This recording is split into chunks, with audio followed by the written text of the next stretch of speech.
There are no shortage of anomalies among the music community. There are names and acts that are synonymous with generations due to their impact therein. The 60s were so defined by the music culture that notable songs of the decade immediately evoke images of napalm crashing through jungle canopies in Southeast Asia, burning draft cards, political upheaval, and the like. But when we examine many of these generational icons under scrutiny, we see that it was more a matter of the time being right to cause such things to align rather than extraordinary talent. Let's be real. Bob Dylan, Kurt Cobain, and Willie Nelson are not the definition of finely tuned vocalists. Yet they all have a hand, along with many contemporaries, in providing soundtracks to our human experience. On this note, a couple observations can be made. First, if the current trends in music represent this generation, then this generation is in an extremely pitiful state. And second, the right timing is everything. Some will say it's all about who you know, and there is certainly merit to that. However, it's the proper alignment of time that facilitates the cultivation of such relationships to begin with. Now let's shift gears and parallel this topic with the callings and giftings of the Lord's elect.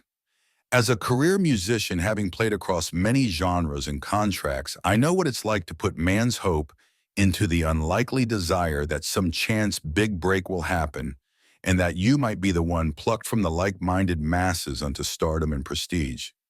Many an aspiring artist has climbed off the bus in Nashville with grandeur, but a single stroll up and down Main Street reveals the discarded talent left in the wake of the few that make it. Not so with those who belong to the Lord and follow Him. Whatever our gifting, purpose, and refining needs are, His timing is perfect. The sooner we realize this, the sooner we can let go and let God. Similar pitfalls can exist even in kingdom service, however. We can have the right heart with the wrong time. Many a ministry has been pursued by those either not called to establish them or in the wrong season. Proper discernment understands what redeeming the time amidst these evil days entails. Proper discernment and sanctification will see us yielding to the Lord's time, even when it differs so greatly from our own expectations. The Creator and Keeper of time knows how to delegate it far better than you or I. This is a surety that your specific gift and specific calling have a specific purpose and a specific time in which to be exercised. The discerning believer understands that waiting upon the Lord will often bring with it challenges, but that it's always worth it nonetheless as we invest in our true homeland.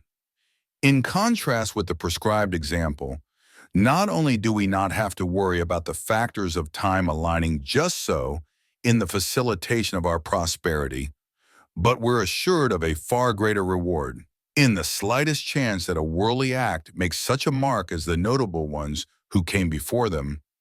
Their only reward is the admiration of the perishing generations and the fleeting properties of material wealth.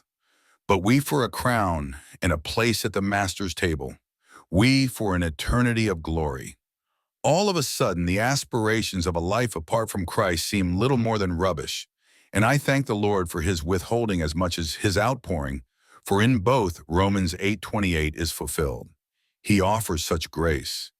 In return for handing over our worldly rubbish and temporal ambitions to Him, He grants us hope that will not be put to shame. He grants us mercy untold and equips us to fight from a victory we didn't even achieve ourselves.